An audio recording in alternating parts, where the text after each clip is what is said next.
মানে এদের সবাইকে দেখতে লাগে একই মানুষ। তোমাকে শোনার পরে মনে হচ্ছে আমার ধারণা অনেকখানি ভুল। সো তো ডাইভার্সিটি একটা ভালো জিনিস, হ্যাঁ, যে হোয়াইট সে জুইস, তার ওই পাওয়ার আছে, তাকে কেউ কিছু বলবে না, হ্যাঁ। রেকর্ড শুরু করো। হ্যালো সবাইকে, স্বাগত জানাচ্ছি আমার প্রথম এপিসোডে। আসলে আমি কিছু স্ক্রিপ্ট রেডি করি নাই। রাত 1টা বাজে হঠাৎ করে আমি প্রত্যেককে মেসেজ দিলাম, চলো আমরা পডকাস্ট করি। হ্যাঁ, তো এই হুটহাট সিদ্ধান্ত, কোনো স্ক্রিপ্ট নাই, কোনো কোয়েশ্চেন নাই। আমি জানি না আমি কি করতে যাব, তবে আমি খুবই এক্সাইটেড আমার প্রথম এপিসোডের জন্য। থ্যাংক ইউ সো মাচ প্রত্যয়কে। Pratyay, thank you.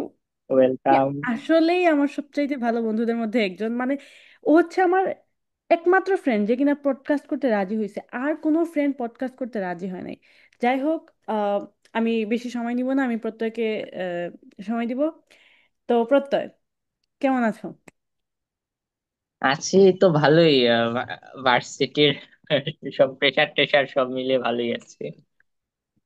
হুম, ভার্সিটিতে এখন কত নাম্বার সেমেস্টার? 2-1, রাইট? তো আর ফাইনাল হয়ে গেছে? না, এখন প্রিপারেটরি লিভ চলে। লিভের পরে তারপরে এক্সাম। আচ্ছা। আম, আচ্ছা বলো, ইদানিং মাথায় কি ঘুরে পড়ালেখার বাইরে? বেশিরভাগ সময় কি ঘুরে? এখনই বরং মাথায় বাইরে এক্সট্রা কিছু ঘুরে না। মানে এখন জাস্ট ভার্সিটির এটাই। আগে অনেক কিছু ঘুরতো, যে ফিউচার আরো 2 বছর পরে, 4 বছর পরে, 10 বছর পরে এরকম চিন্তা ভাবনা আগে করতো, এখন করে না। তো এখন মাইন্ড পুরাপুরি ফোকাস শুধু পড়ালেখার উপর? না, ফোকাস ব্যাপারটা তা না। মানে আমি আগে আমি যত আহ বড় বড় প্ল্যান করি, কোনো প্ল্যানই আলটিমেটলি আর সাকসেসফুল হয় না। এই কারণে I decided to give up planning. আচ্ছা, ওকে। ভার্সিটি লাইফ নিয়ে কিছু বলো। ভার্সিটি লাইফ, যেহেতু আমার ভার্সিটিটা আমার বাসা থেকে প্রায় 350 কিলোমিটার দূরে, আর ভার্সিটিটা অনেক ছোট, ওই কারণে খুব বেশি এক্সাইটিং কিছু নাই। আমি ভার্সিটিতে যাই যখন বন্ধ হয়, আসি। আর এখন মাঝে মধ্যে ঘুরতে যাই, খুবই কম। উইকেন্ডে মাঝে মধ্যে ঘুরতে যাই। কয়েকদিন আগে আসান মন্দিরে গেলাম। মাঝে মধ্যে ওই, ঢাকার পুরান ঢাকার দিকে যাই। বন্ধু বান্ধব কিছু আছে। ওকে, তো এখন তোমার থার্ড সেমেস্টার মানে চলে, রাইট? সো তোমার কি মনে হয় ফার্স্ট সেমিস্টার থেকে তুমি ভার্সিটি লাইফে কি, কোন জিনিসটা তুমি ভুল করছো? মানে এরকম কিছু আছে না? ভুল, মনে হয় তুমি হুম সিরিয়াস থাকা। আর আমাদের যেহেতু ফাইনাল এক্সামে অনেক বেশি নাম্বার থাকে, ওই কারণে ফাইনাল এক্সামে গুরুত্বটা কম দেওয়া। না, মানে পড়ালেখার বাইরে। ওয়ান কি পড়ালেখার বাইরে যদি ভুল করছি, বলি, উম হয়তো অনেক বন্ধু বান্ধব হয়েছে যারা আমার দরকারে থাকে নাই। তো ওদের দরকারে আমি ছিলাম। তো আমার মনে হয় যে এত বেশি মানে এত বেশি সবার দরকারে যাওয়াটা উচিত হয় নাই। মানে অনেক বন্ধু বান্ধব আছে যাদের পিছনে অনেক টাইম স্পেন্ড করার পরে এখন তারাও জানে না আমি কেমন আছি, আমি জানি না তারা কেমন আছে। তারা ভালো আছে, খারাপ আছে, আমি ভালো আছি, খারাপ আছি, এই খবরগুলা কেউই জানে না। তো আলটিমেটলি আমারও জাস্ট কিছু সময় নষ্ট হওয়া ছাড়া আর কিছু হয় নাই। কিন্তু তুমি তো কিছুদিন আগে আমাকে বললা যে আমাদের ফ্রেন্ডশিপের পিছনে তুমি কোনো এফোর্টই দাও নাই। এটা শুনে আমি খুবই ডিসঅ্যাপয়েন্টেড হয়েছিলাম। এটা খুবই আমার কাছে মনে হয় যে ফ্রেন্ডশিপ গুলা মানুষ এফোর্ট দেয়, ওই ফ্রেন্ডশিপ গুলা আলটিমেটলি কাজ করে না। ওইগুলা ওইগুলা অনেক বেশি কি অনেক বেশি কম্পোজিট। হুম। মানে এগুলা একবারে আম, যেগুলা মানুষের ফ্রেন্ডশিপ হয় ওইগুলা অটোমেটিক হয়, এগুলাতে কোনো এফোর্ট দিতে হয় না। আচ্ছা, আচ্ছা,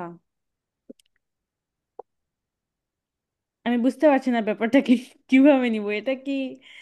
আমাকে অনেকটা খুশি হওয়ার গ্যারান্টেড বিষয় না, না। লাইক আমার পাঠানো রিলসে কোনো রিপ্লাই নাই, আমার মেসেজের কোনো রিপ্লাই নাই। আচ্ছা বাদ দাও। ইনস্টা তো সবসময় দেখা হয় না।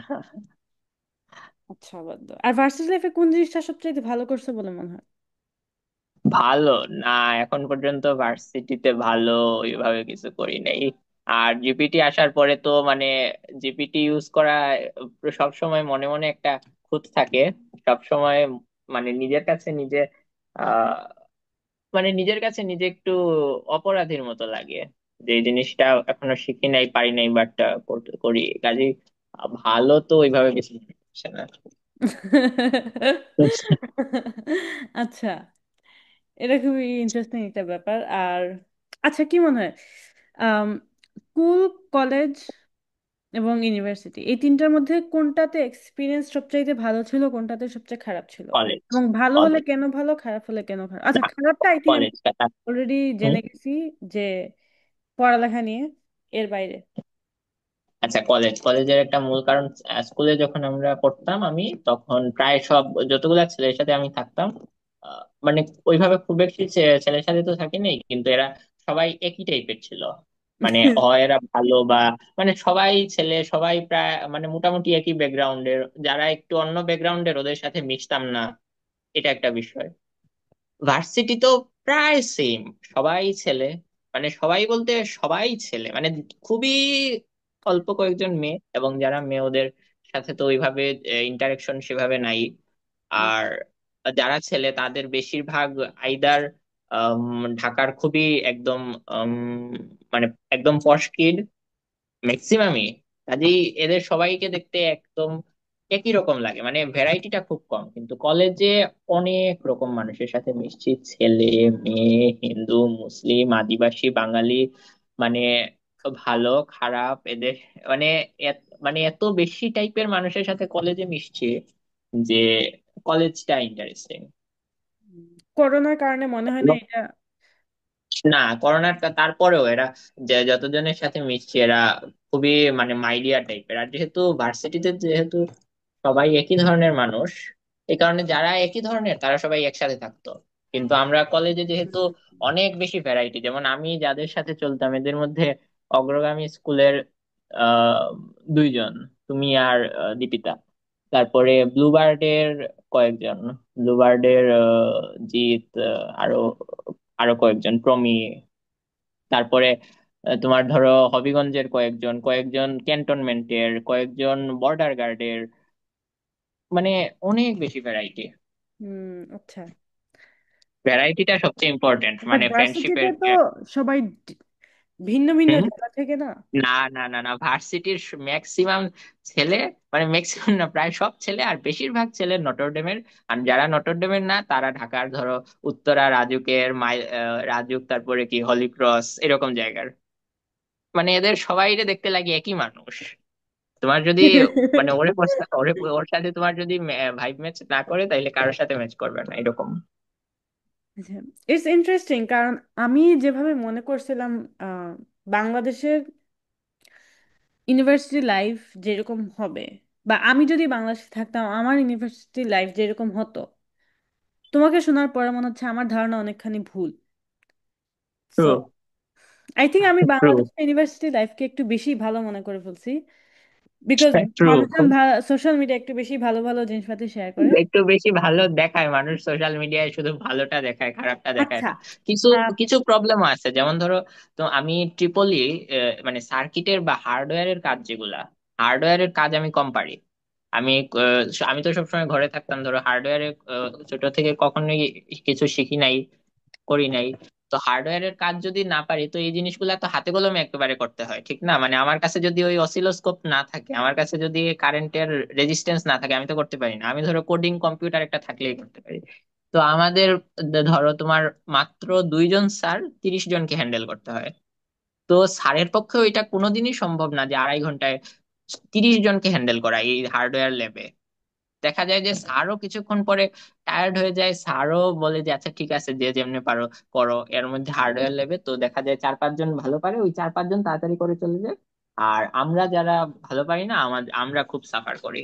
এইটা মানে আমাদের যন্ত্রপাতি গুলাও যে মানে হার্ডওয়্যারের যন্ত্রপাতি যে খুব ভালো ব্যাপারটা ওইটা না, ওইটা একটা এটা একটা ফ্রাস্ট্রেটিং বিষয়। মানে যারা ধরো ছোট থেকে অনেক মোটর নিয়ে কাজ করছে, অনেক ধরো হার্ডওয়্যারের কাজকর্ম করছে, ধরো রোবোটিক্স করছে, ওরা ধরো ভালো পারে। হুম। এখন কোডিং তো কম্পিউটার একটা থাকলেই হয়, কোডিং এর জন্য তো আর এক্সট্রা কোনো কিছু লাগে না। তো এই জিনিসটা তো তোমাদের হওয়ার কথা না, এই জিনিসটা দেশের বাইরে ধরো হার্ডওয়্যারে আমি যত বন্ধু বান্ধব আছে ওদের কাছে শুনি তো যে স্যাররা মানে ক্লাসের পরেও বলে যে এখন যদি না বুঝো তাইলে ক্লাসের পরেও আইসো। আর আমাদের স্যার তো অনেক কম, স্যারের পক্ষে এটা সম্ভব হয় না যে ক্লাসের পরেও স্যার যে আরো হেল্প করবে। এটা খুবই ইন্টারেস্টিং একটা ব্যাপার। আই থিঙ্ক এই ব্যাপার নিয়ে আমার অনেক কিছু বলা আছে, যে এরকম বাংলাদেশি ফ্রেন্ডের সাথে যখন আমি কথা বলি, এবং তখন যেরকম বাংলাদেশের এডুকেশন সিস্টেম নিয়ে আমার যে ধারণা, এবং লাইক আমি অনেক কিছুই জানি বাংলাদেশের এডুকেশন সিস্টেম নিয়ে স্বাভাবিকভাবে, বাট তাও অনেক কিছু মনে হয় যে আমি অনেক কিছু ভুল জানি, অনেক কিছু জানার পরেও অনেক কিছু ভুল জানি। তো যখন কথা বলি তখন মনে হয়েছে আচ্ছা এই ব্যাপারটা ক্লিয়ার হয়ে গেছে। সেম একইভাবে বাংলাদেশের মানুষরা যখন আমেরিকার ইউনিভার্সিটিগুলো নিয়ে কথা বলে, তখন আমার মনে হয় যে ওরা অনেক ভালো মনে করে অনেক কিছু, ঠিক আছে অনেক ভালো জিনিস আছে, বাট কিছু খারাপ জিনিসগুলো আছে যেগুলো তারা জানে না কিন্তু তাদের জানা আচ্ছা উচিত। শুনি দুই একটা খারাপ জিনিস, দুই একটা খারাপ অভিযোগ শুনি, হ্যাঁ। এতক্ষণ তো আচ্ছা, আমি বাংলাদেশের ইউনিভার্সিটির পডকাস্টটাকে অভিযোগ বেশি শুনলাম। দীর্ঘায়িত করব না, কারণ আমাদের সময় বেশি হাতে নেই। সো আমি একটা অভিযোগ আহ, শুনি, আমেরিকার একটা হ্যাঁ, অভিযোগ শুনি। হ্যাঁ, আমি খুবই সংক্ষিপ্তভাবে দুই একটা বলে দিব, কারণ আমাদের জুম রেকর্ড শেষ হয়ে যাবে আর রাত 1:30 বাজে। ওকে, আমাদের এটা বুঝতে হবে। হ্যাঁ, পডকাস্ট শেষে আচ্ছা। আমরা অনেক কথা বলবো। তো আচ্ছা, আমার কয়েকটা অভিযোগের মধ্যে একটা অভিযোগ হচ্ছে আচ্ছা, wait, I don't know man, I just hate university. অনেক অভিযোগ আছে, ওকে, অনেক অভিযোগ আছে, লাইক আমি কিন্তু হার্ডওয়্যার কাজ করে না, অসিলোস্কোপ কাজ করে না, এমন তো ওকে, অভিযোগ নাই। আমাদের ল্যাবেও 20 জন স্টুডেন্ট, একজন টিচার। ওকে, এটা খুবই খারাপ একটা জিনিস। তবে আই এম গ্রেটফুল যে ঠিক আছে, 20 জন স্টুডেন্টের জন্য একজন টিচার, তাহলে টিচার অনেক সময় আমাদেরকে ইগনোর করে ফেলে, যেটা আমি চাই, কারণ আমি চাই কোনো মতে ল্যাব থেকে বের হয়ে যাইতে। So এটা আমার জন্য ভালো অ্যাকচুয়ালি, এটা আমি ঠিক কমপ্লেন বলতে পারি না। আর না, আচ্ছা, আর আসলে অনেক কমপ্লেন করার মতো অনেক কিছু আছে, যেমন এখানে, ও আচ্ছা, নাম্বার ওয়ান প্রবলেম এটা হচ্ছে ওপেন ক্রেডিট সিস্টেম, এবং এখানে ফ্রেন্ডশিপ করা, মেনটেন করা, এটা খুবই টাফ, খুবই ডিফিকাল্ট। হ্যাঁ, আমি লাকি, আমি খুবই ফর্চুনেট, আমি ফ্রেন্ড পেয়ে গেছি, বাট এটা রেয়ার কেস, আমি বলতে পারি সবাই কিন্তু এরকম ফ্রেন্ডশিপ পায় না। হ্যাঁ, কারণ আমাদের প্রত্যেক সেমিস্টারে চেহারা চেঞ্জ হয়ে যায়, প্রত্যেক ক্লাসে চেহারা চেঞ্জ হয়ে যায়। হ্যাঁ, হুম, তো এটা ঠিক। এটা একটা ঠিক। তুমি কথা বলবা। আচ্ছা প্রত্যয়, আমাকে এখনই মিটিং হ্যাঁ, শেষ করতে হবে, আমি কল করছি তোমাকে একটু পরে। ওকে, রেখে আচ্ছা। ওকে। বাই আচ্ছা বাই। আমরা পডকাস্টে। আবারও পডকাস্টে আসবো অবশ্যই। আচ্ছা।